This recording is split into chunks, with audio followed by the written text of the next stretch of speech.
যুক্তরাষ্ট্রের রাজা তৃতীয় চার্লসের ভাই প্রিন্স অ্যান্ড্রু তার প্রিন্স খেতাব হারিয়েছেন।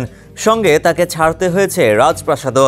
দণ্ডপ্রাপ্ত যৌন হেনস্থাকারী জেফরে ইপস্টাইনের সঙ্গে সংশ্লিষ্টতার অভিযোগে গত কয়েকদিন ধরে চাপে ছিলেন অ্যান্ড্রু।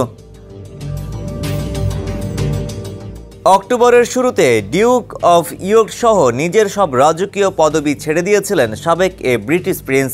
এর কয়েকদিন আগে প্রকাশিত মরণোত্তর স্মৃতিকথায় আলোচিত নারী ভার্জিনিয়া জিওফ্রে লিখেছেন, কিশোরী বয়সে তিনি প্রিন্স অ্যান্ড্রুর সঙ্গে 3 বার শারীরিক সম্পর্ক করেছেন, যা অ্যান্ড্রু অস্বীকার করেছেন।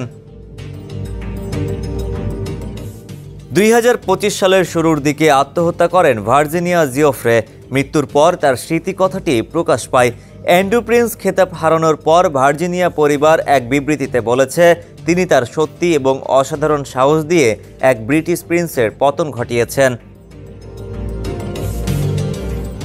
প্রিন্স খেতাব হারানোর আগে অ্যান্ড্রু থাকতেন বাকিংহাম প্যালেসের বাইরের একটি রাজপ্রাসাদে, যেটি উইন্ডসর ম্যানসন হিসেবে পরিচিত।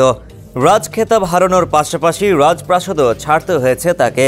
30 অক্টোবর বৃহস্পতিবার এক বিবৃতিতে বাকিংহাম প্যালেস জানিয়েছে, রাজার ভাই এখন থেকে অ্যান্ড্রু মাউন্টব্যাটেন উইন্ডসর নামে পরিচিত থাকবেন। তবে তার 2 মেয়ে ইগুইন এবং ব্রিটাইসের প্রিন্সেস খেতাব থাকবে।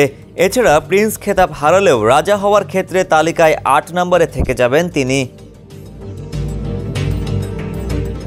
ধারণা করা হচ্ছে অ্যান্ড্রু এখন নতুন যে বাড়িতে থাকবেন সেটি ব্যক্তি মালিকানাধীন বাড়ি হবে।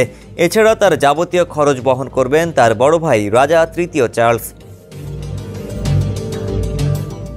ডেস্ক রিপোর্ট, সমকাল।